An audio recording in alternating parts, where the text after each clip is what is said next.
तो next topic है अपने पास गॉस लॉ। तो इससे पहले जो प्रीवियस पार्ट्स के अंदर मैंने आपको इलेक्ट्रिक डायपोल के बारे में बता दिया था, ठीक है। आज हमारे पास टॉपिक है गॉस लॉ। तो इसके अंदर हमको बेसिकली दो चीज़ों के बारे में पढ़ना है। पहली तो है आपका खुद ही लॉ, कि लॉ क्या स्टेट करता है, ठीक है। इलेक्ट्रिक फ्लक्स क्या होता है, एरिया वेक्टर क्या होता है, इसके बारे में हम डिस्कस करेंगे। और जो दूसरी सबसे इंपॉर्टेंट चीज़ है वो है इसकी एप्लीकेशंस, कि इस लॉ को पढ़ने के बाद इसको आप कहाँ अप्लाई कर सकते हो, है ना, एप्लीकेशंस। तो इसकी एप्लीकेशंस होती है कंटिन्यूस चार्ज डिस्ट्रीब्यूशन की इलेक्ट्रिक फील्ड्स निकालने के लिए, ठीक है। तो वो मैं आपको सब बताऊंगा अभी। सबसे पहले हम गॉस लॉ को पढ़ने के लिए आपको सबसे पहले पता होना चाहिए एरिया वेक्टर। तो एरिया आपको ऑलरेडी पता है कि एरिया क्या होता है, बट अब एरिया के साथ वेक्टर भी लिखा हुआ है, वेक्टर भी लिखा हुआ है। इसका मतलब है कि एरिया के पास कोई डायरेक्शन भी आ चुकी है, ठीक है। एरिया के पास कोई डायरेक्शन भी आ चुकी है। तो इसको कैसे डिफाइन करते हैं, देखो एरिया वेक्टर क्या कहा गया है, when area is represented with direction. जब एरिया को एक डायरेक्शन के साथ आप रिप्रेजेंट करेंगे then it is called area vector, ठीक है। तो इस पोर्शन के अंदर हम एरिया को, एरिया वैसे भी एक वेक्टर है ना। अपन जब सरफेस पढ़ते हैं, कुछ भी पढ़ते हैं, उसका एरिया निकालते हैं तो अपन सिर्फ उसका मैग्नीट्यूड लिखते हैं, पर एरिया का जो है वो वेक्टर क्वांटिटी है और उसकी एक डायरेक्शन भी होती है, ठीक है। तो डायरेक्शन कैसे निकालेंगे, तो डायरेक्शन ऑफ एरिया वेक्टर, जो एरिया वेक्टर है उसकी डायरेक्शन कैसे लिखते हैं, is taken as outward. Outward का मतलब मैं आपको भी बताऊंगा थोड़ी देर बाद। And 90 degree to the surface, and 90 degree to the surface. तो आपका जो भी एरिया है उस सरफेस पे आप जब 90 डिग्री ड्रॉ करते हैं एक लाइन, तो वही किसकी डायरेक्शन होती है, एरिया वेक्टर की डायरेक्शन होती है। इसका मतलब यह है कि आपके पास कोई एरिया है, मान लो ऐसा, एक आपके पास एक एरिया है, ठीक है। ये एक आपके पास एरिया मान लो A1, ठीक है। और आपका जो ये है, जब आप इसका डायरेक्शन बनाना चाहेंगे तब ऐसे बनेगा वो, किस डायरेक्शन में, इस डायरेक्शन में, जिसमें ये जो आपका सरफेस के साथ ये जो एंगल बनाएगा वो कितना होगा, 90 डिग्री होगा। तो अगर आपको उसको लिखना चाहो, आप इसको आई कैप जे कैप के टर्म्स में, तो मैं बोल देता हूँ कि ऊपर वाला एक्सिस जे कैप है, इधर वाला आई कैप है और इधर के कैप है। और मैंने आपको उसका एरिया दिया था A1। डायरेक्शन आपको पता है, डायरेक्शन क्या आई, आई कैप, डायरेक्शन क्या आई, यूनिट वेक्टर में लिखते हैं डायरेक्शन हमेशा, आई कैप। मैग्नीट्यूड आपको पता है ऑलरेडी क्या है, A1। तो अगर उसका आप एरिया वेक्टर लिखना चाहो तो क्या आएगा वो, A1 magnitude into direction, direction क्या है, आई कैप। तो ये आपका टोटल एरिया हुआ, जिसमें एरिया वेक्टर का मतलब है A1 उसका मैग्नीट्यूड, आई कैप उसकी डायरेक्शन। तो आपका जो भी सरफेस है ना, आपका जो भी सरफेस है, जैसे यहाँ पर एक स्फेयर है तो यहाँ पर ये सरफेस बना हुआ है। अगर इस एरिया की मैं, कि बहुत सारे एरिया से मिलकर ये पूरा एरिया बना हुआ है, तो अगर इसका मैं यहाँ पर एरिया वेक्टर लिखना चाहूँ, इसकी डायरेक्शन निकालना चाहूँ, तो बिल्कुल किसके आएगी, इसके परपेंडिकुलर इसकी डायरेक्शन आएगी, वो भी आई कैप में आ जाएगी अगर ये आई कैप बना हुआ है मैंने तो, ठीक है। तो एरिया वेक्टर होता है 90 डिग्री टू द सरफेस, ठीक। अब हम बात करेंगे इलेक्ट्रिक फ्लक्स की। तो आपको आइडिया होगा इलेक्ट्रिक लाइंस ऑफ फोर्सेस का, ठीक है। अपने देखा था कि जैसे पॉजिटिव चार्ज है तो पॉजिटिव चार्ज में से बाहर ऐसे इलेक्ट्रिक फील्ड लाइंस निकलती है, ठीक है। ये हम डिस्कस कर चुके हैं, इलेक्ट्रिक फील्ड लाइंस ऐसे बाहर निकलती है। अगर नेगेटिव चार्ज की मैं बात करूँ तो नेगेटिव चार्ज के अंदर ये बाहर, ये लाइंस अंदर की तरफ आती है, ठीक है। इलेक्ट्रिक फील्ड लाइंस अंदर की तरफ आती है। तो इसकी क्या खास बात थी, इसकी खास बात ये थी कि अगर कोई भी इलेक्ट्रिक फील्ड लाइन आपको गिवन है, जैसे मान लो कि ये कोई आपकी इलेक्ट्रिक फील्ड लाइन गिवन है, ठीक है, कैसी भी हो सकती है, कंटिन्यूस। तो अगर किसी पॉइंट पे आपको इलेक्ट्रिक फील्ड निकालनी हो तो आप क्या करेंगे, उस पॉइंट पे सीधा टेंजेंट ड्रॉ कर देंगे और वही डायरेक्शन किसकी होगी, इलेक्ट्रिक फील्ड की होगी, ठीक है। तो इलेक्ट्रिक फील्ड लाइंस का एक ये बेसिक आइडिया है जो मैं आपको पहले डिस्कस कर चुका हूँ पिछले लेक्चर्स के अंदर। अगर आपने वो वीडियो नहीं देखा है तो आप उसको देख सकते हैं, ठीक है। इसके रिगार्डिंग हम बात करेंगे अब इलेक्ट्रिक फ्लक्स की, किसकी, इलेक्ट्रिक फ्लक्स। तो क्या कहा गया है, electric flux through a given area. यहाँ पर एरिया की बात आ गई, उसलिए मैंने आपको एरिया वेक्टर पढ़ाया था अभी। तो एक एरिया के अंदर, तो electric flux through a given area is defined as the total number of electric lines of forces passing through that area in the direction of area vector drawn at that surface। तो काफ़ी confusing है, क्या बोला गया है। तो मान लो आपके पास कोई ऐसा एरिया गिवन है, ठीक है, एरिया आपका ऐसा गिवन है, ठीक है। और एरिया वेक्टर अपन कैसे लिखते थे, इसके बिल्कुल परपेंडिकुलर एरिया वेक्टर, ठीक है। एरिया वेक्टर अपन ऐसे लिखते थे, बिल्कुल इसके परपेंडिकुलर, ये 90 डिग्री बना रहा होगा सरफेस से, ठीक है। अब मान लो कोई इलेक्ट्रिक फील्ड इससे पास कर रही है, इलेक्ट्रिक फील्ड पास करने का मतलब इलेक्ट्रिक फील्ड लाइंस पास कर रही है, ठीक है। तो इलेक्ट्रिक फील्ड लाइंस कोई पास कर रही है, मान लो ऐसी पास कर रही है, वो यहाँ से आई ऐसे, है ना, पीछे से आ रही है, इसके सरफेस के पीछे से आ रही है, और यहाँ से ये क्रॉस कर गई, कहाँ से, इलेक्ट्रिक फील्ड ऐसे क्रॉस कर गई, ठीक है। तो उसने क्या बोला अपने को कि total number of electric lines of forces passing through that area, तो एरिया से पास तो कर रही है, पीछे से आई, आगे से निकल गई, ठीक है, in the direction of area vector. तो आपको डायरेक्शन, एरिया वेक्टर की डायरेक्शन में उसको पास करवाना है, पर ये तो एरिया वेक्टर की डायरेक्शन में पास नहीं कर रही, एरिया वेक्टर की डायरेक्शन तो ये है, इसकी डायरेक्शन ये है, आपको पास कराना है एरिया वेक्टर की डायरेक्शन में। तो मान लो इसका जो एंगल है बीच में, वो एंगल है थीटा, कितना एंगल है, थीटा एंगल है। अगर ये थीटा एंगल है तो उसके दो कंपोनेंट में कर सकता हूँ, एक ऊपर हो जाएगा ई साइन थीटा, एक नीचे हो जाएगा ई कॉस थीटा। तो कौन सा वाला पास करेगा, इसकी डायरेक्शन में, एरिया वेक्टर की डायरेक्शन में पास कराना है, area in the area direction, in the direction of area vector. तो ई कॉस थीटा वाला जो कंपोनेंट है वो एरिया वेक्टर की डायरेक्शन में क्रॉस करेगा, तो यहाँ से ऐसे क्रॉस करा दो, ये कौन सा डायरेक्शन होगा, ई कॉस थीटा, कितना होगा, ई कॉस थीटा। तो ये जो इलेक्ट्रिक फील्ड आई, ये एरिया वेक्टर की डायरेक्शन में क्या कर रही है, क्रॉस कर रही है, यही क्रिएट करती है आपका फ्लक्स, यही क्या क्रिएट करती है, आपका फ्लक्स।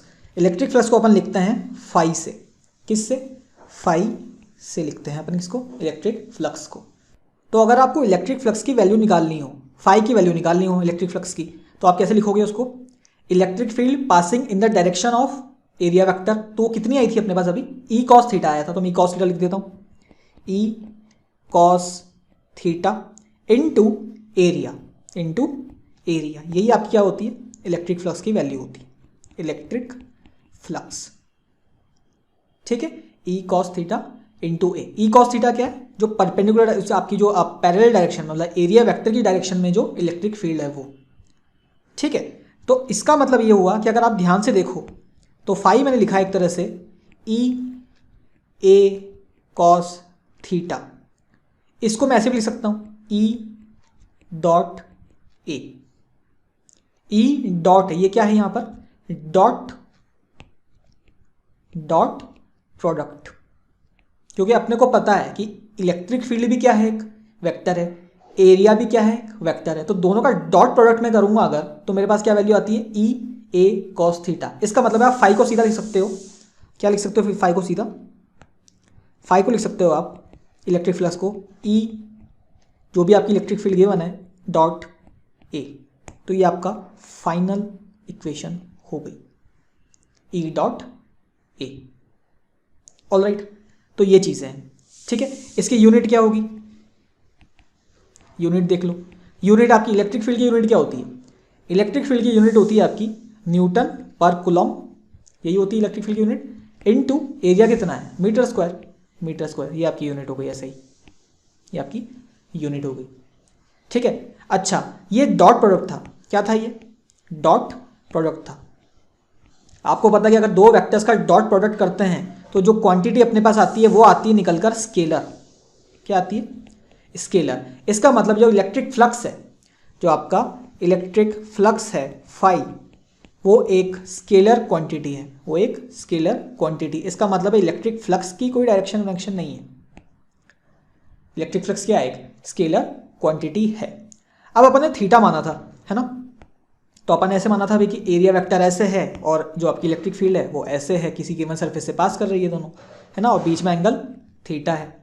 तो इसके अपन केसेस बना सकते हैं बहुत सारे, कैसे बनाएंगे, देखो, अगर थीटा आपका 0 डिग्री हुआ तो ई डॉट ए करना है हमको, मतलब ई ए कॉस थीटा, तो ई ए कॉस 0, ई ए कॉस 0, ये आ गया आपका ई इंटू ए, सीधा वैल्यू क्या आ गई, ई इंटू ए। इसका मतलब क्या है, थीटा 0 का मतलब ये है कि इलेक्ट्रिक फील्ड भी आपकी इसी डायरेक्शन में है और एरिया वेक्टर भी आपका इसी डायरेक्शन में है, मतलब बीच में एंगल क्या है, दोनों के 0 है। तो उस केस के अंदर आपके जो इलेक्ट्रिक फील्ड की वैल्यू आती है, इलेक्ट्रिक फ्लक्स की वैल्यू आती है, वो कितनी आती है, ई इंटू ए आती है, ठीक है। और अगर आप थीटा को कर दो 90 डिग्री, क्या कर दो 90 डिग्री, तो इसका मतलब है कि आपकी इलेक्ट्रिक फील्ड ऊपर की डायरेक्शन में है, एरिया वेक्टर आपका इस डायरेक्शन में, और दोनों कितना एंगल बना रहे हैं, 90 डिग्री बना रहे हैं। तो इस केस में क्या होगा आपका फ्लक्स, फ्लक्स इक्वल्स टू होता है E dot A, E dot A मतलब ई ए कॉस थीटा, ई ए कॉस 90, cos 90 होता है 0, आपके पास आंसर आ जाएगा 0। तो यहाँ से बात समझ में आती है कि अगर आपके पास कोई ऐसा एरिया है, मान लो आपके पास कोई ऐसा एरिया है ये वाला, ठीक है, इस एरिया वेक्टर क्या है इसका, इस डायरेक्शन में, ठीक है, और अगर कोई इलेक्ट्रिक फील्ड आपकी बिल्कुल परपेंडिकुलर पास कर रही है, परपेंडिकुलर का मतलब है 90 डिग्री, तो 90 डिग्री में कोई इलेक्ट्रिक फील्ड ऐसे पास कर रही है, तो आप देख पा रहे हो कि इलेक्ट्रिक फील्ड इसको क्रॉस नहीं कर रही है ना, मतलब इसको चीर नहीं रही, इलेक्ट्रिक फील्ड सीधा पैरेलल पास कर जा रही है इससे, इससे एरिया से पास कर जा रही है, बस इसको क्रॉस नहीं कर पा रही। और अगर कोई इलेक्ट्रिक फील्ड लाइन क्रॉस नहीं कर रही है तो वहाँ से फ्लक्स आना नहीं चाहिए, है ना। आपका जो इलेक्ट्रिक फील्ड की जो इलेक्ट्रिक फ्लक्स की डेफिनेशन होती थी वो क्या होती थी, वो होती थी total number of electric field lines of force passing, पास करना। पर यहाँ पर क्या पास कर रही है ये, यहाँ पर ये पास नहीं कर रही, यहाँ तो ये बस निकल जा रही है यहाँ से पैरेलल, इसके बिल्कुल पास नहीं कर रही। पास तो क्या होता है, यहाँ से घुसी और यहाँ से निकल गई, वो होता है पास करना, ठीक है। तो ये हो गया 90 डिग्री वाला केस। और देख लो अगर आपका 180 डिग्री हुआ तो मतलब आपकी जो इलेक्ट्रिक फील्ड है वो इस डायरेक्शन में और एरिया वेक्टर किस डायरेक्शन में, इस डायरेक्शन में, जब भी तो एंगल कितना बनेगा बीच में, 180 डिग्री बनेगा, ठीक है। तो इस केस में आ जाएगा फ्लक्स, आपके पास फ्लक्स आ जाएगा आपके पास E इंटू ए कॉस थीटा, यही फ्लक्स होता था E into A, E dot A से, तो E ए कॉस 180, कॉस 180 होता है -1, कॉस 80 होता है -1, तो आपका वैल्यू आएगी, वो आएगी क्या आएगी, -EA। माइनस का मतलब है उल्टी डायरेक्शन में, गलत बात, डायरेक्शन नहीं होती इलेक्ट्रिक फ्लक्स की, ठीक है, इलेक्ट्रिक फ्लक्स की डायरेक्शन नहीं है, ठीक, ये बस नेगेटिव वैल्यू है, ऑलराइट, कि एक की अगर आप इसमें बोल रहे हो कि इसमें पॉजिटिव आ रही है तो उसमें आप नेगेटिव बोलोगे, पर कोई डायरेक्शन नहीं, आप ऐसे नहीं बता सकते कि यार इसकी इलेक्ट्रिक फ्लक्स की डायरेक्शन ऐसी है, इलेक्ट्रिक फ्लक्स की डायरेक्शन ऐसी है, वो नेगेटिव या पॉजिटिव हो सकता है पर इसकी डायरेक्शन नहीं है। अगर ऐसा नहीं, इसका मतलब ये नहीं है कि यहाँ पर जा रहा है तो ये पॉजिटिव है, इधर जा रहा है तो ये पॉजिटिव नेगेटिव है, ऐसा कुछ भी नहीं, ठीक है। तो ये बात अपने को क्लियर हो गई। अब देखो मैंने आपको कहा था कि जो इलेक्ट्रिक फील्ड है वो किसकी डायरेक्शन में पास होनी चाहिए, अगर आपको फ्लक्स चाहिए तो एरिया वेक्टर की डायरेक्शन में पास होनी चाहिए। तो एरिया वेक्टर मैंने आपको बताया था कि एक तो अपन लिखते हैं आउटवर्ड और एक अपन लिखते हैं 90 डिग्री, ठीक है। 90 डिग्री वाला केस तो अपने को समझ में आ गया 90 डिग्री क्या होता है, पर आउटवर्ड का मतलब क्या है। तो आउटवर्ड का मतलब ऐसे समझो आप कि जैसे आपका कोई सरफेस है, 3D सरफेस है, ठीक है, 3D आपका कोई सरफेस है, तो यहाँ से अगर कोई आपका एरिया वेक्टर है तो आप बाहर निकल रहा है, यहाँ से देखो, यहाँ से एरिया वेक्टर इस सरफेस के लिए, ये जो सरफेस है इस सरफेस के लिए एरिया वेक्टर कहाँ निकल रहा है, बाहर निकल रहा है, तो आप इसको बोल सकते हैं ये आउटवर्ड है, ये आपका आउटवर्ड है। तो यहाँ से एरिया वेक्टर काफ़ी आसान से डिफाइन हो गया कि यह 3D स्पेस है, अंदर से बाहर जा रहा है, मतलब इससे बाहर निकलता हुआ दिख रहा है अपने को, तो ये आउटवर्ड है। तो आपकी डायरेक्शन अपन ने देखा था कि जो एरिया वेक्टर है वो आउटवर्ड की साइड में होता है, तो यहाँ से बिल्कुल क्लियर है वो बात। पर अगर आपके पास एक सरफेस के केस में, एक जैसे सरफेस है ये, ठीक है, इस सरफेस में आप आउटवर्ड कैसे लिखोगे, क्योंकि इसमें तो कोई 3D फिगर तो ये है नहीं। कुछ बच्चे बोलेंगे सर यहाँ से जो निकल रही है एरिया वेक्टर में उसको आउटवर्ड मान लेता हूँ, कोई बच्चे बोलेंगे सर पीछे की तरफ जो निकल रहा है उसको मैं आउटवर्ड मान लेता हूँ। भाई दोनों तो आउटवर्ड है, यहाँ से निकले या वहाँ से निकले, दोनों ही आउटवर्ड है, ठीक है। तो यहाँ से एक कन्फ्यूजन अपने को क्रिएट हो गई कि यहाँ पे एरिया वेक्टर में मानूंगा क्या, एरिया वेक्टर की डायरेक्शन तो एक ही होगी ना भाई, एक सरफेस की, एक एरिया की एक ही डायरेक्शन होगी, तो ये होगी या ये होगी। तो इसका कन्फ्यूजन दूर करने के लिए एक कन्वेंशन माना गया। कन्वेंशन क्या कन्वेंशन था वो, कि आप एरिया वेक्टर को ऐसे मानो कि आपका जो फ्लक्स है वो पॉजिटिव निकल कर आए। ये किस केस में बात कर रहा हूँ मैं, प्लेन सरफेस के अंदर। किस बात में कर रहा हूँ, प्लेन सरफेस पे, प्लेन सरफेस की बात कर रहा हूँ, 3D की बात मैं नहीं कर रहा हूँ यहाँ पर, प्लेन सरफेस के अंदर। तो आपको एरिया वेक्टर उस डायरेक्शन में मानना है जहाँ पर फ्लक्स की आप वैल्यू कैलकुलेट करो तो वो पॉजिटिव निकल कर आए।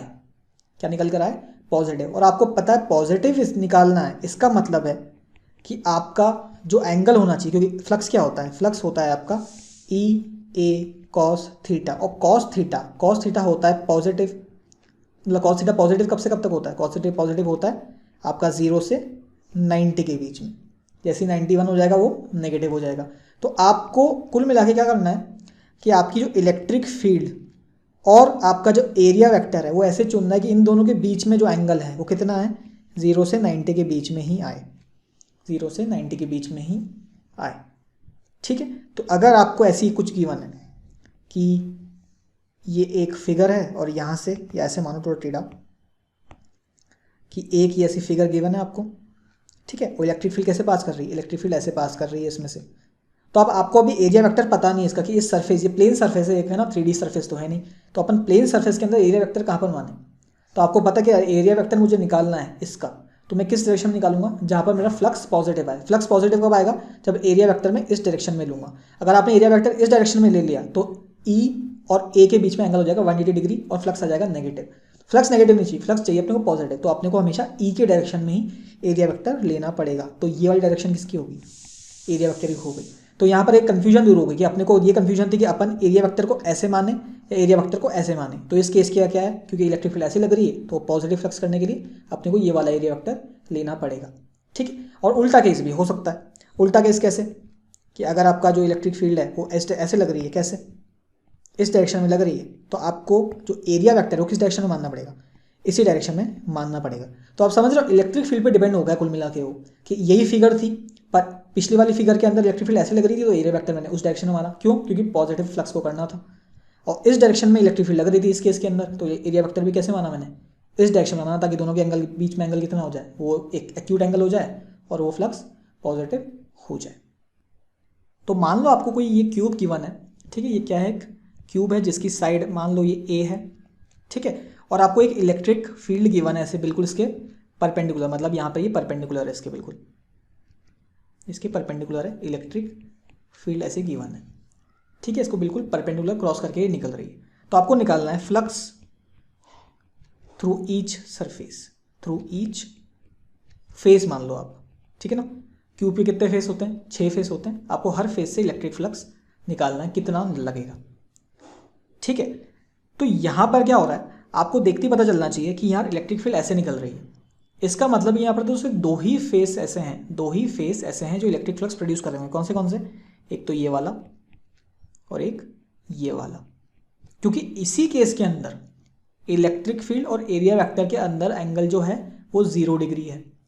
बाकी केस में तो क्या है, आप इस फेस की बात कर लो, आप मतलब कौन से वाले फेस की, इस फेस की बात कर लो, इस फेस की बात कर लो, इस फेस की बात कर लो, है ना, नीचे वाले फेस की बात कर लो। बाकी जो 4 फेस है उसमें जो एरिया वेक्टर है ना, उनका जो एरिया वेक्टर है वो इलेक्ट्रिक फील्ड से 90 डिग्री पर है। मतलब अगर मैं इस फेस की बात करूँ ऊपर वाले की, तो इसका एरिया वेक्टर कैसे बनेगा, ऊपर के डायरेक्शन में बनेगा। तो एरिया वेक्टर और इलेक्ट्रिक फील्ड की जो डायरेक्शन है उसके अंदर बीच में एंगल कितना आ गया, 90 डिग्री आ गया, तो इसमें तो फ्लक्स 0 होता है।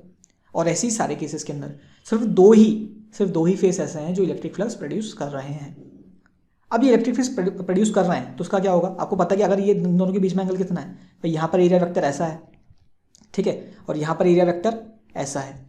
अपन 3D फिगर की बात कर रहे हैं तो एरिया वेक्टर आपको पता है आउटवर्ड ही होता है। तो इस फेस के लिए आउटवर्ड क्या है, ये है, इस फेस के लिए आउटवर्ड क्या है, ये है, ठीक है। तो अगर मैं यहाँ पर बात करूँ तो एरिया वेक्टर और इलेक्ट्रिक फील्ड के बीच में एंगल है 0 डिग्री, तो यहाँ से लिख सकता हूँ मैं इसका फ्लक्स कितना आएगा, φ1 बोल देता हूँ उसको, φ1 कितना आएगा, E इंटू ए आएगा सीधा, E A cos 0, तो E A। यहाँ पर φ2 बोल देता हूँ, φ2 कितना आएगा, E A cos 180 डिग्री, क्योंकि यहाँ पर इलेक्ट्रिक फील्ड है इस डायरेक्शन में और एरिया वेक्टर है इस डायरेक्शन में। एरिया वेक्टर इधर क्यों है, क्योंकि आउटवर्ड अपन लेते हैं 3D बॉडीज के अंदर, आउटवर्ड, तो ये बाहर निकलता हुआ इधर है। तो यहाँ पर क्या लिखेंगे, E A cos 180, तो cos 180 कितना हो जाता है, -1, तो माइनस E ऑफ A। तो इस फेस से कितना है, -E है, और इस फेस से कितना है, E है। तो अगर मैं आपको बोलूँ नेट फ्लक्स कितना है, नेट फ्लक्स कितना है, तो नेट फ्लक्स आप लिख सकते हो minus of E A plus of E A is equals to 0। तो नेट फ्लक्स कितना है आपके पास, 0 आया। तो आप क्यूब से कितना फ्लक्स पास कर रहा है इस इलेक्ट्रिक फील्ड की वजह से, वो है 0। पर इस फेस से कितना पास कर रहा है, -E है, इस फेस से कितना कर रहा है, E है, और बाकी जितने भी 4 फेस हैं उससे कितना कर रहा है, 0 कर रहा है, ठीक है। तो ये अपने को इलेक्ट्रिक फ्लक्स की डेफिनेशन क्लियर हो गई। अब देखो अपन करीब आ रहे हैं किसके, गॉस लॉ के। तो इससे पहले कुछ आपको डेफिनेशंस याद होनी चाहिए, कुछ नोट्स आपको याद होनी चाहिए। तो सबसे पहले क्या है कि इलेक्ट्रिक फील्ड E है ना, E vector, electric field calculation of a charged body. तो गॉस लॉ से आप किसी भी एक चार्ज्ड बॉडी की इलेक्ट्रिक फील्ड निकाल सकते हैं किसी डिस्टेंस पर, है ना। मान लो आपके पास कोई चार्ज्ड बॉडी है ऐसी, ये पॉजिटिव चार्ज है, आपको निकालना होगा इस डिस्टेंस से यहाँ पर R पे कितनी इलेक्ट्रिक फील्ड है इसकी, तो आप वो गॉस लॉ से निकाल सकते हैं। गॉस लॉ अपन ने अभी पढ़ा नहीं है, वो आपको पढ़ाऊंगा अभी, है ना। पहले आपको ये पॉइंट्स याद होने चाहिए। फिर क्या है, charged body must be enclosed. Enclose का मतलब क्या है, सरफेस आपको बनाना पड़ेगा। ये सरफेस खुद का बनाया हुआ है, ये आपको बनाना है ना, आपको ये बनाना पड़ेगा, ये बना हुआ नहीं आएगा, ये आपको बनाना पड़ेगा इलेक्ट्रिक फील्ड को कैलकुलेट करने के लिए। किसी भी बॉडी पे, किसी भी बॉडी से आपको इलेक्ट्रिक फील्ड निकालनी किसी पॉइंट पर, तो उस बॉडी के अराउंड आपको एक सरफेस बनाना पड़ेगा, एक सरफेस बनाना पड़ेगा, वो आपको बनाना है ना, चूज करके कि आपको कैसा सरफेस बनाना चाहिए। ठीक है। ऐसे ही एनक्लोजिंग सरफेस को, एनक्लोजिंग मतलब क्या है, ऐसा सरफेस जिसके अंदर वो चार्ज बॉडी पूरी भर गई हो, मतलब चार्ज बॉडी अंदर पूरी की पूरी अंदर हो। मतलब अगर ये है, इसका मैं एनक्लोजिंग सरफेस बनाऊँ, किसका, इस फिगर का, ये चार्ज बॉडी मान लो, इसका तो कैसे बनाऊंगा, ऐसा मानूंगा। तो ये क्या है, मैंने एक एनक्लोजिंग सरफेस बना दिया जिसके अंदर पूरी की पूरी बॉडी है, प्लस वाली जो बॉडी थी पूरी, है ना, कौन सी वाली, ये वाली बॉडी है, ये पूरी इसके अंदर ही है, तो उसको क्या बोलते हैं, एनक्लोजिंग सरफेस। तो आपने ये जो सरफेस बनाया जिसके अंदर पूरी जो चार्ज बॉडी वो एनक्लोज हो गई, उसको हम क्या बोलते हैं, गॉसियन सरफेस कहते हैं, ठीक है। और enclosing surface must be in 3D, तो ये तो आपको पता भी है ना, क्योंकि अगर आप एक प्लेन में बना दोगे तो वो एनक्लोज कैसे होगा, है ना। किसी भी बॉडी को आपको पैक करना हो तो आपको 3D फिगर ही लेनी पड़ती है, ठीक है। तो ये चीज़ें हो गई, ठीक। लास्ट क्या है, enclosing surface can be symmetrical और अनसिमेट्रिकल। मतलब क्या है कि यहाँ पर जो मैंने फिगर बनाई थी इसको मैं ऐसे ही बना सकता हूँ ना भाई, फिगर में कैसे बना सकता, एनक्लोजिंग फिगर क्या है, मैं ऐसा कुछ वैसा बना दूँ, ऐसा कुछ बना दूँ, ये भी एक एनक्लोजिंग ही है। मैंने ऐसा पैकेज लिया है कि इसके अंदर वो आ तो गया पर ये अनसिमेट्रिकल है। पिछली बार मैंने स्फेयर लिया था, इस बार ये अनसिमेट्रिकल है, तो मैं ले कुछ भी सकता हूँ। Enclosing surface can be symmetrical और unsymmetrical, but for doing calculation, क्योंकि हमको कैलकुलेशन करनी है तो ऑब्वियसली हम हमारा कॉमन सेंस यूज़ करके हम हमेशा सिमेट्रिकल सरफेस ही यूज़ करेंगे। सिमेट्रिकल सरफेस का मतलब क्या हुआ, स्फेयर आपने ले लिया जो हर जगह से बिल्कुल चौकोर देखिए, सिलेंडर आपने ले लिया, ठीक है। तो ये चीज़ें आपको क्लियर होनी चाहिए कि आपको इलेक्ट्रिक फील्ड निकालनी है। आप ले तो कोई भी सरफेस सकते हैं, गॉसियन सरफेस आप कोई भी मान सकते हैं, बट क्योंकि अपने को कैलकुलेशंस करनी होगी, अपनी कैलकुलेशंस आसान करने के लिए अपन ने सिमेट्रिकल सरफेस अपन मानेंगे, जो कि स्फेयर्स होंगे और सिलेंडर होंगे। अब ये अलग अलग केस के अंदर अलग अलग होते हैं, किस में आपको स्फेयर मानना पड़ेगा जिससे आपकी कैलकुलेशन ईजी हो जाए, किस में आपको सिलेंडर मानना पड़ेगा, ठीक है। तो गॉस लॉ क्या कहता है, ये कहता है कि electric flux through a closed surface, अपन ने अभी एनक्लोजिंग सरफेस बनाया था, आपको पता है ना, अभी एनक्लोज सरफेस अपन ने बना के दिखाया था आपको। तो एनक्लोज सरफेस से electric flux through a close surface is 1/ε0, ε0 क्या है, एब्सोल्यूट परमिटिविटी है, इस 1/ε0 times the net charge enclosed by the closed surface. क्या मतलब है इसका, इसका मतलब ये हुआ कि जैसे आपके पास कोई एक ऐसी बॉडी है आपके पास, मान लो कोई ऐसी बॉडी है आपके पास जिसमें ऐसा ये कुछ है, इस पर पॉजिटिव चार्ज है पूरे पे, है ना, पूरी बॉडी पे क्या है, पॉजिटिव चार्ज है, पूरी बॉडी पे पॉजिटिव चार्ज है, ठीक है। तो अगर मैं इस पर गॉसियन सरफेस बनाऊँ, क्लोज्ड सरफेस जो इसको पूरा इसके अंदर समा जाए, तो कैसे बनाऊंगा, ऐसे बनाऊंगा, ये कोई मैंने सरफेस बना दिया, ठीक है, सिमेट्रिकल या अनसिमेट्रिकल, ये मैंने सरफेस बना दिया, क्या बनाया मैंने, गॉसियन सरफेस मैंने बना दिया, ठीक है। तो ये क्या बोल रहे हैं कि अगर आप ये जो आपकी चार्ज बॉडी जो आपने पूरी एनक्लोज कर ली इस सरफेस के अंदर, अगर आप इस सरफेस से फ्लक्स निकालना चाहते हैं कि इस सरफेस से फ्लक्स कितना निकल रहा है, तो आप फ्लक्स लिख सकते हैं Q/ε0। और ये जो Q है, ये Q क्या है, इस पे टोटल चार्ज, इस पे टोटल चार्ज, बात समझ में आई। ऐसा सरफेस आपने बनाया तो इस सरफेस से जितना फ्लक्स पास कर रहा है उसको क्या लिखोगे आप, Q/ε0। Q क्या है, जितना भी चार्ज उस सरफेस के अंदर है डिवाइडेड बाय ε0, तो ये आपका फ्लक्स हो जाएगा। तो यहाँ से आपको एक बात और क्लियर होनी चाहिए कि अगर ये गॉसियन सरफेस है, मान लो गॉसियन सरफेस 1, एक और गॉसियन सरफेस में ऐसा बना दूँ, भाई सरफेस तो मैं कितनी बना सकता हूँ, तो इससे भी कितना पास कर रहा होगा 5 Q/ε0, क्योंकि अपने को पता है, क्योंकि इस सरफेस भी इस सरफेस के अंदर भी कितना चार्ज पड़ा है, मान लो इस पर टोटल Q है ना, तो इस सरफेस पे अंदर चार्ज कितना पड़ा है, Q पड़ा है, और इस सरफेस के अंदर भी चार्ज कितना पड़ा है, Q पड़ा है। तो दोनों सरफेस से कितना फ्लक्स पास हो रहा है, इससे भी अंदर वाले से भी निकल रहा है Q/ε0, बाहर वाले से भी निकल रहा है Q/ε0, ठीक है। तो ये डेफिनेशन है। तो आपका जो फ्लक्स होता है वो कैसे लिखते हो आप, Q/ε0, और जो आपका Q है ये है आपका एनक्लोज्ड चार्ज, एनक्लोज्ड चार्ज, जो भी आप एनक्लोज्ड सरफेस बना रहे हैं उसके अंदर जितना भी चार्ज प्रेजेंट है, नेट चार्ज, है ना, मतलब ऐसा बोल सकते हैं ना अपन, जैसे कोई ऐसी बॉडी हो, मान लो कि एक पॉजिटिव है और एक नेगेटिव है, और मैंने सरफेस बना दिया ऐसा, तो यहाँ से कितना नेट चार्ज पास करेगा, मान लो ये +Q है, ये -Q है, तो नेट फ्लक्स कितना पास करेगा, 0 पास करेगा। क्यों, क्योंकि नेट चार्ज बीच में 0 है। ये सरफेस कितना इंक्लोज कर रहा है, कितने चार्जेस को इंक्लोज कर रहा है, +Q पे इंक्लोज कर रहा है, -Q पे इंक्लोज कर रहा है, तो नेट चार्ज कितना है, +Q -Q 0। तो फ्लक्स क्या होता है, Q/ε0। Q क्या होता है, नेट चार्ज, नेट चार्ज कितना है यहाँ पर 0 है, बाय एप्सिलॉन नॉट। तो आपके पास जो फ्लक्स आया वो कितना आ गया, 0 आ गया।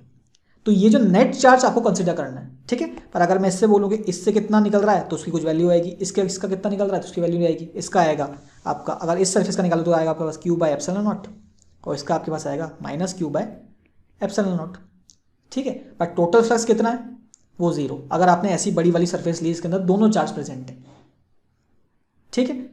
तो ये चीज़ें अपने को क्लियर है। तो ये गॉस लॉ की एक इंफॉर्मेशन है, ठीक है। इक्वेशन क्या है, phi equals to E dot D S, ये एक इंटीग्रेशन वाली टर्म, इसको यूज करेंगे अपन, is equals to Q by epsilon naught. मैंने आपको ये तो पढ़ा ही दिया था, है ना, ये वाली चीज़ तो मैंने आपको पढ़ा दी थी। फाई किसकी इक्वल होता है, क्यू बाय एप्सिलॉन नॉट की इक्वल होता है। यहाँ पर क्यू क्या है, नेट चार्ज है।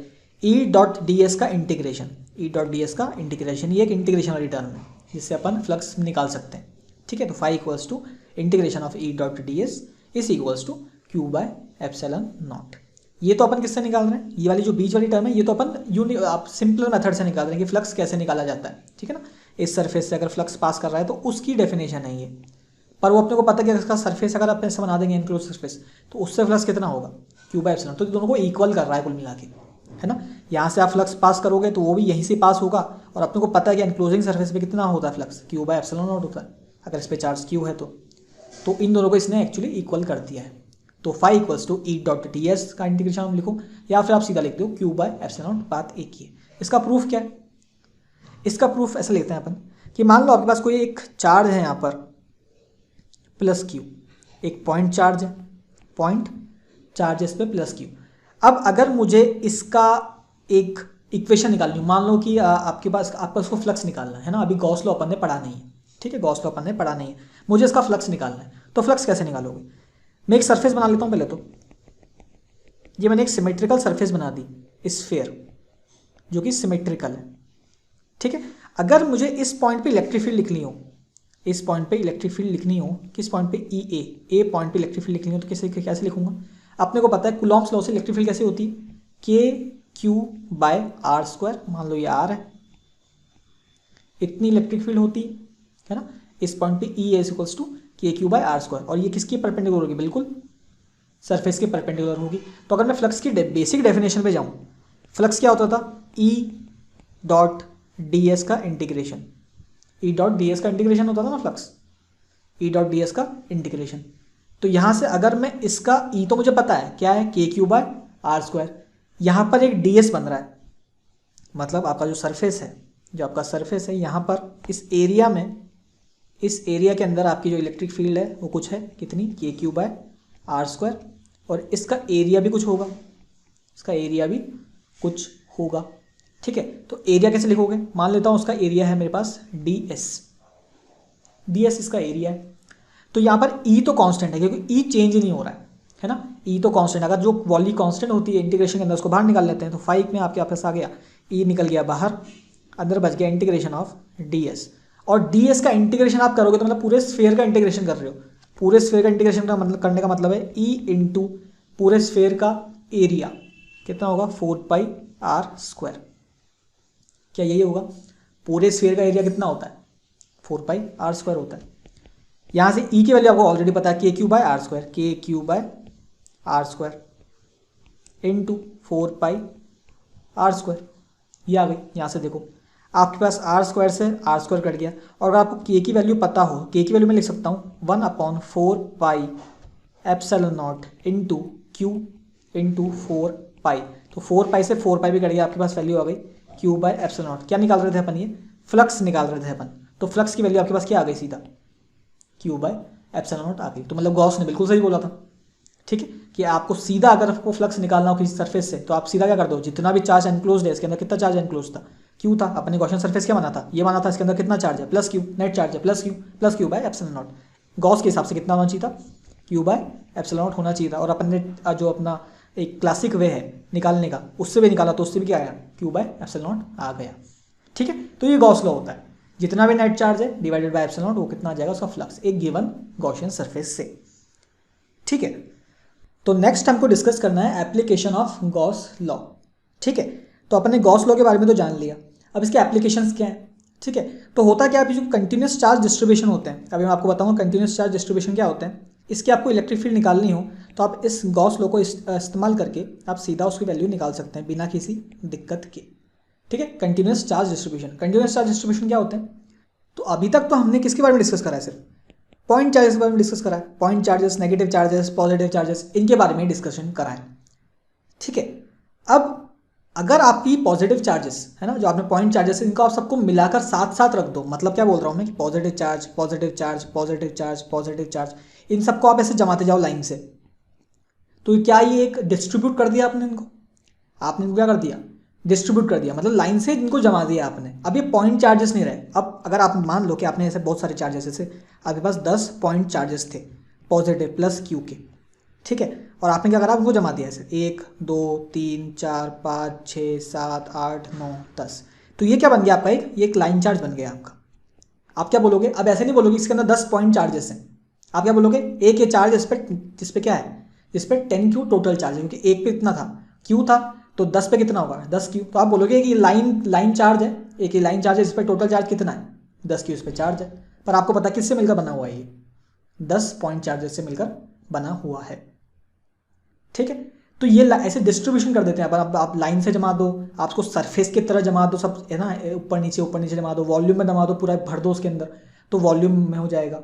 लाइन, वॉल्यूम और सरफेस, ये 3 तरह के डिस्ट्रीब्यूशन अपन पढ़ते हैं। ठीक है, अब देखो, अब अगर मैं बात करूं लीनियर की, किसकी? लीनियर चार्ज डिस्ट्रीब्यूशन की। लीनियर चार्ज डिस्ट्रीब्यूशन की जो आपने आपको अभी एग्जांपल बताया, तो आपने करा क्या उसके अंदर? कि आपने पॉजिटिव चार्जेस को, बहुत सारे पॉजिटिव चार्जेस को उस लाइन से जमा दिया ऐसे। ठीक है, इसको क्या बोलते हैं? लीनियर चार्ज डिस्ट्रीब्यूशन बोलते हैं। इसके लिए अपन एक टर्म डिफाइन करते हैं, क्या है? लैम्डा। ये होती है आपकी लीनियर चार्ज डेंसिटी। ठीक है, ये वैल्यू कांस्टेंट भी हो सकती है और ये वैल्यू वेरी भी कर सकती है। ठीक है, ये आपको क्वेश्चन में दिया हुआ कि लैम्डा कांस्टेंट है कि वेरी कर रहा है। जब ये कांस्टेंट होता है, जब ये कांस्टेंट होगा तब हम बोलते हैं इसको, जो इस डिस्ट्रीब्यूशन को बोलते हैं यूनिफॉर्म। क्या बोलते हैं? Uniform charge distribution. और जब ये वेरी करता है, जब इसको बोलते हैं नॉन यूनिफॉर्म। ठीक है, तो अपने सिलेबस में तो सिर्फ यही है, यूनिफॉर्म चार्ज डिस्ट्रीब्यूशन। तो इसका मतलब है लैम्डा क्या होगा अपना? कांस्टेंट। लैम्डा क्या है? लीनियर चार्ज डेंसिटी है। लैम्डा किसके लिए डिफाइन कर रहे हैं? सिर्फ लीनियर चार्ज के लिए। सरफेस चार्ज या वॉल्यूम चार्ज के लिए अलग डिफाइन करेंगे। लैम्डा किसके लिए? सिर्फ लीनियर चार्ज डिस्ट्रीब्यूशन के लिए है। ठीक, अब लैम्डा क्या होता है? लैम्डा होता है आपका लीनियर चार्ज डिस्ट्रीब्यूशन, मतलब Q बाय L। L क्या है यहाँ पर? Length of line charge. Length of line charge, ये लेंथ ही तो थी, आपने ये बनाई थी, क्या है? मान लो इसकी लेंथ L है। लेंथ ऑफ लाइन चार्ज, ये लाइन चार्ज है, इसकी लेंथ L है। और टोटल चार्ज किस पे है? क्या है? इस पे 10 Q है। तो आप ऐसे बोल सकते हो टोटल, ये क्या है आपका? Net charge. Net charge. तो आपका जो अगर लैम्डा अपन ने पिछले केस में एग्जांपल डिस्कस करा था, उसके अंदर क्या हो सकता है? 10 Q बाय L। तो ये आपका उस केस के अंदर लैम्डा हो जाएगा। ठीक है, इसका मतलब क्या है? Charge per unit length. Charge per unit length, कि एक यूनिट लेंथ पर आपने कितना चार्ज रख रखा है, वो आपका क्या बताता है? लैम्डा बताता है। अगर लैम्डा आपका 2 है तो इसका मतलब ये है कि एक यूनिट लेंथ पर 2 कूलम चार्ज पड़ा हुआ है। अगर लैम्डा आपका 4 है, इसका मतलब है कि एक यूनिट लेंथ के अंदर आपका 4 कूलम चार्ज पड़ा हुआ है। ठीक है, लैम्डा का मतलब होता है चार्ज पर यूनिट लेंथ। ये तो लिखा है चार्ज पर यूनिट लेंथ। ठीक है, तो ये चीज़ें यहाँ से डिस्कस हो गई। अब अगर इसकी इलेक्ट्रिक फील्ड आपको निकालनी हो, क्या निकालनी हो? Electric field. देखो, आपने कोई लाइन चार्ज बनाया ऐसा, ठीक है, और इस बार मैंने इसको इन्फिनाइट कर दिया। क्या कर दिया इसको? इन्फिनाइट। और इस पर पॉजिटिव है, इस पर एक पॉजिटिव चार्ज आपने इंड्यूस कर दिया। पॉइंट चार्जेस को साथ साथ जमा दिया बिल्कुल लाइन से, लाइन चार्ज बन गया। अब इसको इन्फिनाइट कर रखा, मतलब ऊपर ऊपर जाता जा रहा है, नीचे भी जाता जा रहा है, खत्म नहीं हो रहा है ये लाइन चार्ज। ठीक है, उसको बोलते हैं इन्फिनाइट लाइन चार्ज। ठीक है, अब अगर मैं आपको बोलूँ कि इससे बिल्कुल परपेंडिकुलर यहाँ पर, इससे बिल्कुल परपेंडिकुलर यहाँ पर एक ए पॉइंट है, यहाँ पर मुझे electric field at A point निकाल के बताओ, किसकी वजह से? इस इन्फिनाइट लाइन चार्ज की वजह से। तो आप कैसे निकालोगे? आप यूज़ करोगे गॉस लॉ को। ठीक है, गॉस लॉ यूज़ करने के लिए आपको चाहिए कि आप एक गॉसियन सरफेस बनाओ। क्या बनाओ? एक गॉसियन सरफेस। तो गॉसियन सरफेस कैसे बनाएंगे देखना। गॉसियन सरफेस में ऐसा बना सकता हूँ, गॉसियन सरफेस मुझे ऐसा बनाना है जो पूरे चार्ज को एनक्लोज कर ले। तो अगर ये इन्फिनाइट है तो मुझे इन्फिनाइट ही ऐसा कुछ लेना पड़ेगा गॉसियन सरफेस। तो मैं ऐसा सरफेस ले लेता हूँ। ये क्या बना दिया मैंने, एक सिलेंडर बना दिया मैंने एक। तो ये जो गॉसियन सरफेस है इसकी ये मैंने ऐसे बनाया है कि एक तो उसका सरफेस कहाँ से पास करे, इस ए पॉइंट से पास करे। ये सरफेस इसका है ना गॉसियन सरफेस, और इसकी जो एक्सिस है वो किससे पास करे, बिल्कुल इसके लाइन चार्ज के साथ साथ पास करे। ठीक है, उसी की एक्सिस में लाइन चार्ज की, और इसकी जो ये आपका गॉसियन सरफेस आपने बनाया सिलेंडर, क्या बनाया आपने, ये सिलेंडर बनाया है, ये बिल्कुल कोइंसाइड करने चाहिए। ठीक है, गॉसियन सरफेस ये भी बिल्कुल इन्फिनाइट पे जा रहा है क्योंकि चार्ज भी आपका इन्फिनाइट है, क्योंकि मुझे एनक्लोज करना है इसको। ठीक है, अब इलेक्ट्रिक फील्ड कैसे लगेगी देखना। अगर मुझे गॉसियन सरफेस से क्या निकालते हैं, फ्लक्स निकालते हैं, तो फ्लक्स की बात अपन दो सरफेस है इसके पास, सिलेंडर के पास, एक तो हो गया इस पॉइंट पे ए और एक हो गया इस पॉइंट पर। ठीक है, दो इलेक्ट्रिक फील्ड लग सकती है। तो अगर आपको पता चल रहा हो कि इलेक्ट्रिक फील्ड इस लाइन चार्ज की वजह से इस पॉइंट पर कितनी लगेगी, मुझे तो दिख रहा है कि इस पॉइंट पर ऐसे इलेक्ट्रिक फील्ड लगेगी, क्योंकि यहाँ पर एक ऐसा चार्ज है, मान लो आपके पास दो चार्जेस हैं ऐसे, है ना, यहाँ पे एक पॉजिटिव चार्ज, यहाँ पे एक पॉजिटिव चार्ज।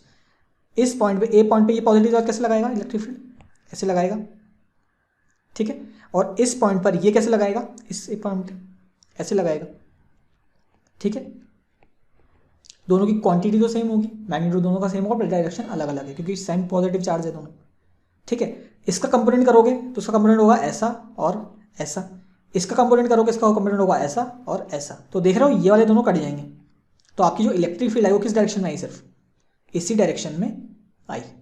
इसका मतलब है किसी भी पॉइंट पर, इस सरफेस से किसी भी पॉइंट पर इलेक्ट्रिक फील्ड किस डायरेक्शन में आएगी, इस डायरेक्शन में आएगी। और अगर मैं इसका एरिया वेक्टर निकालूं, किसका एरिया वेक्टर निकालूं, इस सरफेस पे ए पॉइंट पर एरिया वेक्टर निकालूंगा, तो वो भी किस डायरेक्शन में आएगा, इस डायरेक्शन में आएगा। मतलब इलेक्ट्रिक फील्ड और एरिया वेक्टर के बीच में डायरेक्शन कितना है, बीच में एंगल कितना है, 0 डिग्री है। ठीक है, ये चीज़ अपने को क्लियर हो गई। और अगर मैं ऊपर वाली की बात करूँ, यहाँ पर इस सरफेस के बारे में, तो यहाँ पर इलेक्ट्रिक फील्ड कैसे लगेगी, वापस इसी डायरेक्शन में लगेगी, है ना, क्योंकि ऊपर ऐसा कोई पॉइंट होगा, नीचे भी कोई ऐसा पॉइंट होगा जो कैंसिल कर लेंगे आपस में, और ये दो यहाँ पर इलेक्ट्रिक फील्ड टोटल नेट आ जाएगी। और इसका एरिया वेक्टर कैसे आएगा, इसका वेक्टर आएगा इस डायरेक्शन में, तो इन दोनों के बीच में एंगल हो गया 90 डिग्री, और 90 डिग्री अगर दोनों के बीच में एंगल हो जाता है तो फ्लक्स नहीं आता। ठीक है, तो फ्लक्स तो किस में आएगा, बस इस कर्व्ड सरफेस में फ्लक्स आएगा। ठीक है, तो इतनी बात अपने को क्लियर है। तो अब मुझे बस इस सरफेस से कितना फ्लक्स पास हो रहा है वो निकालना है, उसे इलेक्ट्रिक फील्ड निकाल दूंगा मैं। ठीक है, तो इसका एरिया यहाँ पर है, मान लो ds इसका एरिया है, और ES की इलेक्ट्रिक फील्ड है जो यहाँ पर इस पॉइंट पे लग रही है। ठीक है, तो कैसे लिखता था मैं इसको, फाई मेरे को लिखता था, phi is equals to Q by epsilon naught, Q by epsilon naught. Q क्या है, नेट चार्ज एनक्लोज्ड, कितना नेट चार्ज है, मान लो इस पे चार्ज क्यू होगा तो अपन ने टोटल क्यू मान लिया, है ना, क्योंकि गॉसियन सरफेस ने कितना चार्ज अकोमोडेट कर रखा है, अंदर कितना एनक्लोज कर रखा है, टोटल इस लाइन चार्ज पे जितना भी चार्ज है इतना, तो क्यू इस पे लाइन चार्ज पे चार्ज है। ठीक है, तो क्यू बाय एप्सिलॉन नॉट, ये तो गॉसियन सरफेस से आ गया, किससे, गॉस के लॉ से, कि आप इतना फ्लक्स पास करेगा। ठीक है, कहाँ से, पूरे सरफेस से। अब मुझे E डॉट डी एस भी निकालना है क्लासिकल वे से, E डॉट डी एस। तो E तो आपको पता है कांस्टेंट है, क्योंकि E इस पॉइंट पे निकालो इस पॉइंट पे निकालो, फर्क क्या है, क्योंकि इन्फिनाइट लाइन चार्ज है ना, इसलिए तो इन्फिनाइट लिया इजी कैलकुलेशन करने के लिए। तो नीचे कहीं भी लो तो E तो कांस्टेंट, तो E तो बाहर आ जाएगा, E तो बाहर आ गया, अंदर बच गया ds। ds क्या है, summation of all the areas, मतलब surface area, curved surface area, पूरा curved surface area. Curved surface area कितना होता है सिलेंडर का, 2πr l। तो कितना एरिया आएगा, 2πr l।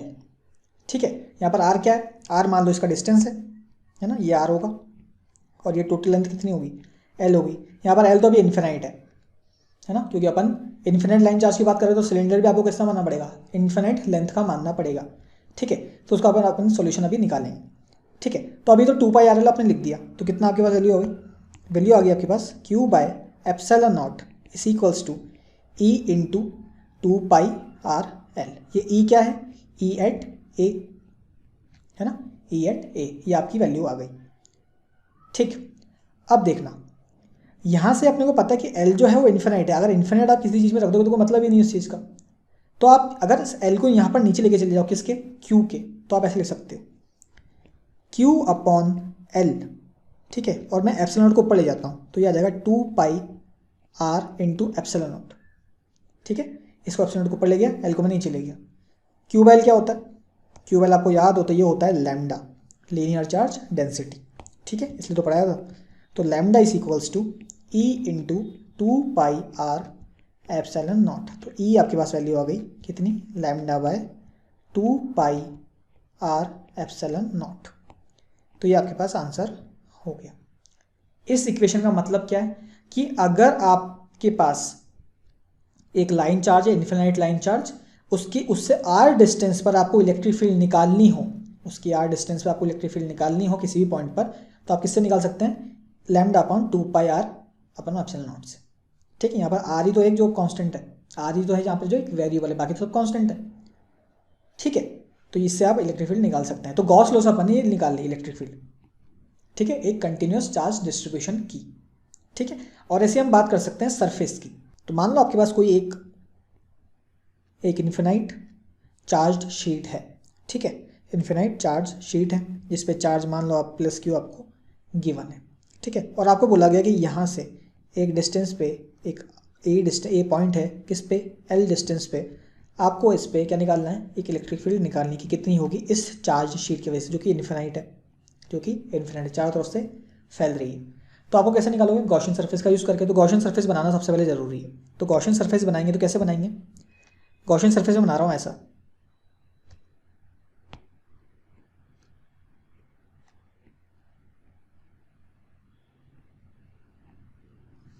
ठीक है, ऐसा मैंने गॉसियन सरफेस बनाया। अगर ये एल लिया मैंने तो पीछे भी कितना होगा, एल ही होगा।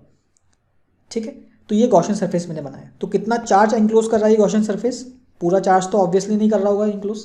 कितना चार्ज इंक्लोज कर रहा है, बस ये जो मैंने ग्रीन शेड से बनाया इतना ही चार्ज इंक्लोज कर रहा है। ठीक है, अब अगर इस गॉसियन सरफेस में अगर मुझे फ्लक्स निकालना हो तो कितना आएगा, वो क्यू बाय एप्सिलॉन नॉट। और क्यू कितना है, जो इतना ही ग्रीन चार्ज है, ये वाला क्यू है बस, है ना, ये वाला चार्ज ये है बस क्यू। अच्छा, क्यू तो मैंने यहाँ पे मान लिया, तो उसको मान लो आप क्यू नॉट है टोटल चार्ज, और ये चार्ज क्यू है। ठीक है, टोटल चार्ज है क्यू नॉट, और एनक्लोज्ड कितना चार्ज है, वो क्यू है।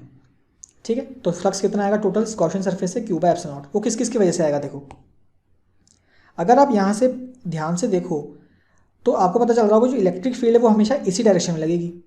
किसी डायरेक्शन में, इसी डायरेक्शन में इलेक्ट्रिक फील्ड लगेगी, कभी ऊपर वाली डायरेक्शन में लगेगी नहीं, क्योंकि एक ऊपर एक ऐसा चार्ज होगा और एक ऐसा नीचा चार्ज होगा जो कि आपस में कैंसिल कर जाएंगे इलेक्ट्रिक फील्ड। तो हमेशा चार्ज जो इलेक्ट्रिक फील्ड है वो इस डायरेक्शन में ही लगेगी। ठीक है, तो ये बात समझ में आ गई। तो अगर आपकी इलेक्ट्रिक फील्ड हमेशा इस डायरेक्शन में लग रही है तो इसमें इलेक्ट्रिक फील्ड ऐसे और एरिया वेक्टर भी ऐसा, तो फ्लक्स तो बिल्कुल पास करेगा। इसमें जो कर्व सरफेस है, ये कर्व सरफेस है जो इसका सिलेंडर का, इससे कोई फ्लक्स पास करेगा क्या, नहीं करेगा, क्योंकि इसकी इलेक्ट्रिक फील्ड डायरेक्शन क्या है, ये है, और एरिया वेक्टर क्या है, ये है, तो 90 डिग्री हो गया। इसका मतलब है कि अगर एरिया वेक्टर और इलेक्ट्रिक फील्ड के बीच में एंगल 90 डिग्री है तो वहाँ से कोई फ्लक्स पास नहीं करता। तो इससे तो पास कर गया, इस वाली से, किससे, इस वाली सरफेस से फ्लक्स पास करेगा, कर्व सरफेस से पास नहीं करेगा, और पीछे से भी तो पास करेगा क्योंकि ये भी इसके क्या है, पैरेलल है, तो इससे पास करेगा, इससे पास कर गया, इससे पास कर गया, और इस वाले से पास नहीं करेगा। ठीक है, तो ये बात अपने को समझ में आ गई। अब इससे अगर आप लिखना चाहो तो आप लिख सकते हो सीधा phi equals to Q by epsilon naught, ये तो आपको पता ही है टोटल इतना ही निकलेगा फ्लक्स, तो is equals to E into D S, E into D S का इंटीग्रेशन। ठीक है, ई मुझे पता है कांस्टेंट है तो ई मैंने बाहर लिख दिया। सरफेस, टोटल सरफेस का मुझे एरिया लिखना है। टोटल सरफेस कितना है भाई, एक तो ये वाला एरिया, कौन सा वाला, ये वाला एरिया, और एक ये भी तो है, एक ये भी है भाई। इसके जो सिलेंडर से कितने पार्ट्स हैं, एक तो कर्व सरफेस एरिया और एक ऊपर वाला एरिया, एक नीचे वाला एरिया। तो ऊपर वाला और नीचे वाला एरिया मुझे टोटल लिखना पड़ेगा क्योंकि वहाँ से फ्लक्स पास कर रहा है। पिछले वाले केस में अपन ने सिर्फ कर्व सरफेस एरिया लिखा था, इस बार अपने को जो क्रॉस सेक्शन एरिया है वो लिखना है। तो इसका अगर मान लो आप ए है, इसका एरिया मैं मान लेता हूँ ए, तो इसका एरिया कितना मानूंगा, ये भी ए होगा, है ना। तो टोटल सरफेस एरिया कितना हो गया, 2a हो गया। इसका मतलब ये है कि आपका जो वैल्यू आई किसकी, डॉट डी एस की, वो कितनी आई, ई इंटू 2a आ गई, है ना। एक का ए सर ए एरिया है तो दो का 2a होगा। तो आपके पास जो इक्वेशन आई वो आई Q by epsilon naught into E equals to 2 into A. आपके पास ये वैल्यू आ गई। ठीक, अब इससे आप देख सकते हो कि यहाँ से अगर ई की वैल्यू मैं निकालूँ तो ई की वैल्यू आ जाएगी आपके पास Q by 2 epsilon naught into A. ये जो क्यू बाय ए है इसको मैं लिख सकता हूँ सिग्मा।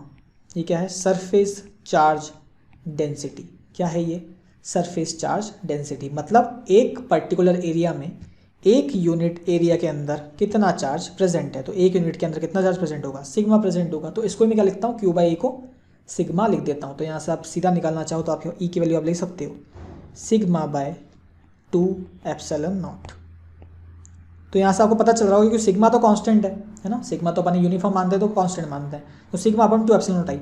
इसका मतलब है ये किसी पे डिपेंड नहीं करता, आर वार पे, किसी पे लेंथ पे, किसी पे डिपेंड नहीं करता। इसका मतलब ये यूनिवर्सल है। तो अगर आप कोई चार्ज शीट लेते हो, तो इसका मतलब है कि आप किसी भी पॉइंट पर निकालो, इसका मतलब है आप किसी भी पॉइंट पे निकालो आपकी इलेक्ट्रिक फील्ड क्या आएगी, सेम ही आएगी। इसका मतलब ये है कि अगर आप इस पॉइंट पे निकाल रहे हो, ए पॉइंट पर, ए की बी पॉइंट पर, इन दोनों पे इलेक्ट्रिक फील्ड कितनी आएगी, सेम ही आएगी, क्योंकि ये डिस्टेंस पे डिपेंड नहीं करता। कब केस में, जब ये इन्फिनाइट चार्ज्ड शीट है। ठीक है, तो आपकी वैल्यू क्या आई, सिग्मा बाय 2 एप्सिलॉन नॉट।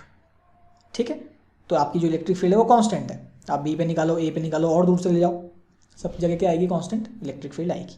ठीक है, तो ये हो गया आपके। अब ये क्वेश्चन कराते हैं। एक मान लो एक सिंपल सा क्वेश्चन है, एक क्यूब है ना, साइड लेंथ इसकी ए है, आपको निकालना है फ्लक्स, टोटल फ्लक्स आपको निकालना है। इस क्यूब से टोटल फ्लक्स कितना बाहर निकल रहा है।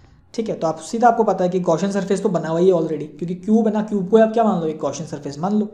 तो टोटल फ्लक्स कैसे लिखते हो, flux phi is equals to Q by, Q enclosed है, अपॉन एप्सिलॉन नॉट। तो आपको पता है टोटल फ्लक्स कितना है, टोटल फ्लक्स तो आपके पास क्यू बाय एप्सिलॉन नॉट है। अब वो आपसे पूछ रहा है कि ईच फेस, हर फेस से क्यूब के आप क्या निकालो, फ्लक्स निकालो। कि एक फेस से, मतलब कितने फेसेस के, 1 2 3 4 5 6 फेसेस हैं क्यूब के, हर फेस से कितना फ्लक्स पास कर रहा है। तो आपको पता है कि अगर टोटल क्यूब है, टोटल से पास कर रहा है, क्यूब है एप्सिलॉन नॉट, तो सबसे इक्वली पास करेगा। तो इसका मतलब है कि टोटल कितना पास कर रहा है, क्यूब बाय एप्सिलॉन नॉट, तो एक में कितना पास करना चाहिए, 1/6, क्योंकि सब में इक्वली पास कर रहा है। तो एक फेस से कितना पास करेगा, क्यूब बाय 6 एप्सिलॉन नॉट। ठीक है, नेक्स्ट क्वेश्चन कुछ इस तरह से कि आपको टोटल फ्लक्स निकालना है इस क्यूब का जिसका एक साइड ओपन है, मतलब ये जो साइड्स हैं नीचे वाली, ये डब्बे के जैसे मानो आप कार्टून के अंदर अपने जो आपका कार्टून है इसको आपने ऊपर से खोल दिया। ठीक है, आप कौन सी सरफेस बच गई, बस ये वाली, मतलब 5 सरफेस आपके पास बच गई। तो अपन जब अपने पास जब 6 सरफेसेस थी, तो कितना अपने टोटल फ्लक्स पास होता था, 5 equals to Q by epsilon naught pass होता था। भाई आप सरफेस बना दोगे पूरा गॉसियन सरफेस, तो उससे कितना फ्लक्स पास होगा, क्यू बाय एप्सिलॉन नॉट पास होगा। ये तो गॉस लॉ से अपने को समझ में आ जाता है। ठीक है, अब पिछले वाले क्वेश्चन के अंदर अपन ये जितना फ्लक्स था ये अपन 6 फेस से करवा रहे थे। कितने फेस से करा रहे थे, 6 फेस से, मतलब इतना फ्लक्स 6 फेसेस से निकल रहा था। इस बार इतना फ्लक्स कितने फेसेस से निकलेगा, 5 फेस, क्योंकि एक फेस तो है ही नहीं। इस बार कितने फेसेस हैं, सिर्फ 5। ठीक है, तो अगर मैं लिखना चाहूँ तो अपन ऐसे बोल सकते हैं कि अगर मेरे पास 6 फेसेस होते तो कितना फ्लक्स पास होता, टोटल 6 बाय एप्सिलॉन निकलता। तो एक फेस से कितना निकलता, क्यू बाय 6 एप्सिलॉन नॉट निकलता। ठीक है, पर अब मेरे पास कितने फेसेस हैं, तो एक फेस से क्यू बाय 6 एप्सिलॉन नॉट निकल रहा है। तो अभी तो मेरे पास कितने हैं, 5 फेस हैं। तो 5 फेस से कितना निकलेगा, 5 फेस से निकलेगा 5 into Q upon 6 epsilon not. यही आपका होगा नेट फ्लक्स, ये आपका होगा नेट फ्लक्स, क्योंकि बस 5 ही फेस तो हैं अपने पास। पिछली बार तो 6 फेस है, मतलब अगर यहाँ पर कोई चीज़ ही नहीं है, यहाँ पर अगर कोई सरफेस ही नहीं तो कट कौन करेगा, उसको कट कोई नहीं करेगा। तो अपने को फ्लक्स किससे निकालना, बस इससे बस 5 फेस से निकालना है। तो 5 फेस से आपने निकाल लिया 5 क्यू बाय 6 एप्सिलॉन नॉट। ठीक है, फिर भी एक फेस से कितना पास करेगा, क्यू बाय 6 एप्सिलॉन नॉट ही पास करेगा, पर 5 फेस से 5 into Q by 6 epsilon naught. पिछले वाले क्वेश्चन में 6 फेस होते थे तो आप क्या करते, 6 फेस का 6 Q upon 6 bye epsilon naught, तो वो क्यू बाय एप्सिलॉन नॉट आ जाएगा वापस, पर 5 फेस से 5 क्यू बाय 6 एप्सिलॉन नॉट। ठीक है, एक और क्वेश्चन आप कर सकते हो। आपको इस बार यूनिफॉर्म इलेक्ट्रिक फील्ड गिवन नहीं है, इस बार आपको non uniform electric field given है, जो कि एक्स एक्सिस से वेरी कर रही है। मतलब अगर आपका एक्स हो, यहाँ पर 0 है, ये यहाँ पर एक्स कितना है, ए है, तो इस पॉइंट पर आपकी इलेक्ट्रिक फील्ड किधर होगी, पहली बात तो इस डायरेक्शन में होगी, क्योंकि आई कैप गिवन है ना, ये आई कैप है, तो इस डायरेक्शन में होगी। और कितनी वैल्यू होगी, ई इंटू एक्स। यहाँ पर इस पॉइंट पर ए कितना है, इस पॉइंट पर एक्स कितना है, ए है, तो आपकी जो इलेक्ट्रिक फील्ड होगी होगी अल्फा इंटू ए। ये आपकी इलेक्ट्रिक फील्ड की वैल्यू होगी किस पॉइंट पर, इस फेस पे, इस पूरे फेस पर। ठीक है, और इस पॉइंट पर अगर मैं बात करूँ, किस पॉइंट पर, इस पॉइंट पे बात करूँ तो जैसे बढ़ रही है ना ये, क्योंकि एक्स जैसे जैसे एक्स बढ़ रहा है वैसे वैसे ई की वैल्यू बढ़ रही है, तो यहाँ से इस पर कितनी होगी, E equals to alpha into कितना है, ये टोटल यहाँ से गिनेंगे ना, ए और ये ए, तो 2 है, 2a। ठीक है, तो ये समझ में आ गया अपने को इलेक्ट्रिक फील्ड कितनी है यहाँ पर, 2 अल्फा ए। अब आपको समझ में आना चाहिए कि इलेक्ट्रिक फील्ड हमेशा आई कैप डायरेक्शन में लग रही है, इसका मतलब है यहाँ पर तो लगेगी नहीं, किस डायरेक्शन में, तो 2 ही फेसेस से इलेक्ट्रिक फ्लक्स पास होगा, एक ये वाला और एक ये वाला, क्योंकि इसको तो कट करेगा, बाकी सरफेसेस को कट करेगी नहीं, सबसे पैरेलल निकल जाएगी इलेक्ट्रिक फील्ड क्योंकि आई कैप डायरेक्शन में। तो अब आपको निकालना है total flux passing through this cube. तो उसके लिए आप क्या करोगे कि यहाँ से कितना फ्लक्स पास कर रहा है, इस वाले पॉइंट से, मान लो ये सरफेस मैंने ए बोला है और ये सरफेस को मैंने बी बोला है, तो अगर मैं ए की बात करूँ, तो अगर मैं ए पॉइंट की बात कर रहा हूँ, किस पॉइंट की, ए पॉइंट की, तो ए पॉइंट पे इलेक्ट्रिक फील्ड कितनी है, ए फेज जो है उस पर इलेक्ट्रिक फील्ड कितनी है, अल्फा इंटू ए है, अल्फा इंटू ए है। ठीक है, और एरिया कितना है, एरिया एरिया आपके पास, अगर साइड लेंथ आप मान लो ए है, साइड लेंथ कितनी है इसकी, ए है ना, ये साइड लेंथ आपको गिवन है ए, तो एरिया कितना हुआ, ए स्क्वायर, तो आपके पास फ्लक्स कितना आ जाएगा, E into A, alpha A cube. ये आपके पास कितना आया, फ्लक्स एट ए सरफेस, और माइनस में आएगा क्योंकि ये अंदर की तरफ जा रहा है ना, फ्लक्स अंदर की तरफ जा रहा है फ्लक्स। ठीक, अगर आप बी पॉइंट पे निकालो तो इलेक्ट्रिक फील्ड कितनी है, अल्फा इंटू 2 अल्फा ए, इलेक्ट्रिक फील्ड कितनी है, 2 अल्फा ए, और उसका एरिया तो कितना है अभी भी ए स्क्वायर है। ठीक है, तो यहाँ से आप फाई एट बी निकालोगे, कितना आएगा, 2 अल्फा ए क्यूब, इतना आ जाएगा। ठीक है, अब ये पॉजिटिव में होगा क्योंकि ये आउटवर्ड निकल रहा है, यहाँ से आउटवर्ड निकल रहा है। अब आपको नेट फ्लक्स निकालना, आपको नेट फ्लक्स निकालना हो तो आप नेट फ्लक्स निकाल सकते हो, phi net is equals to phi at A plus phi of B. Phi at A क्या था, minus of alpha A cube plus 2 of alpha A cube, तो आपके पास आंसर आ गया है अल्फा ए क्यूब। तो ये आपके पास फाइनल आंसर आ गया। ठीक है, तो ये आपके पास वैल्यू आ गई। तो आपको कुछ नहीं करना है, सिर्फ आपको पता होना चाहिए कि फ्लक्स कहाँ कहाँ से पास कर रहा है और वहाँ से इक्वेशन लगा के आंसर निकालना है। ठीक है, तो यहाँ पर अपना इलेक्ट्रिक चार्जेस एंड फील्ड्स का जो चैप्टर है वो फिनिश होता है।